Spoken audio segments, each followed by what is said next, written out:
नवरंगपुर जिले में 13 तारिख में अनुष्ठित होगाकू एककालीन साधारण निर्वाचन 2024 शुभारंभ करिछि बीजेडी। आउ ई दलीय प्रचार मंग धरिछन्ति लोकसभा प्रार्थी प्रदीप माझी। नवरंगपुर लोकसभा निर्वाचन मंडलीर बीजेडी प्रार्थी प्रदीप माझी टाबगां निर्वाचन मंडलीर खुटुबाईठारू प्रचार मैदान को ओह्लाइछन्ति। टिकेट मिलिबा परे गतकाली नवरंगपुर जिले में प्रचार आरंभ करछन्ति। तांको सह डाबगां विधानसभा निर्वाचन मंडली विधायक प्रार्थी मनोहर गांधारी। उभय नेता दलीय प्रचार कार्यक्रम में निज निज समर्थकों सहयोग करथिले। डाबगां विधायक प्रार्थी अछंती मनोहर गांधारी तांको सहित आपण प्रचार आरंभ करछन्ती। केमती देखुछन्ती प्रचार को आ आपनकर कोन नै कि आपण मुख्य मुद्दा कोन रहइबो एवं लोकों को पाखकु कोन नै कहि कि वोट मांगे। नवरंगपुर जिल्ला रे इथर आपण देखिबे एक तरफा निर्वाचन हबो।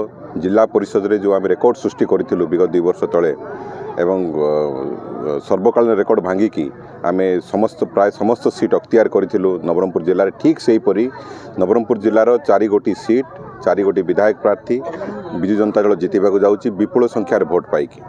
तत्संगे संगे सांसद भाव में मु टिकट पाइकी रणांगन को ओल्लैछि। जनसमर्थन संपूर्ण भाव में अच्छी लोकंर आशा आकांक्षा अच्छी ये अंचल किपर जलसेचन सुविधा अधिकार अधिक हो पार रेलवे किपर भाव में आसपार उच्च शिक्षा अनुष्ठान किपर आसपार एपाई आम समस्ते मिलमिशि काम करूँ लोकों विशेषकर विजु जनता दल सरकार प्रत्येक वर्ग प्रत्येक धर्म प्रत्येक जाति प्रत्येक समुदाय प्रत्येक गाँ प्रत्येक पड़ा साही जो काम करिसेंती लोकों गोटे अभूला स्मृति सामान यहाँ केवे जीवन काल भितर एभली कार्यक्रम कौन सी सरकार कहीं करी नथिला एवं ताको आम आधार करिकी लोक निकट जाऊँ भोट भिक्षा करुचु एवं लोक स्वतःप्रभुत्व भाव विजु जनता दल को उत्साहित होकर भोट देवाई आग्रह प्रकाश कर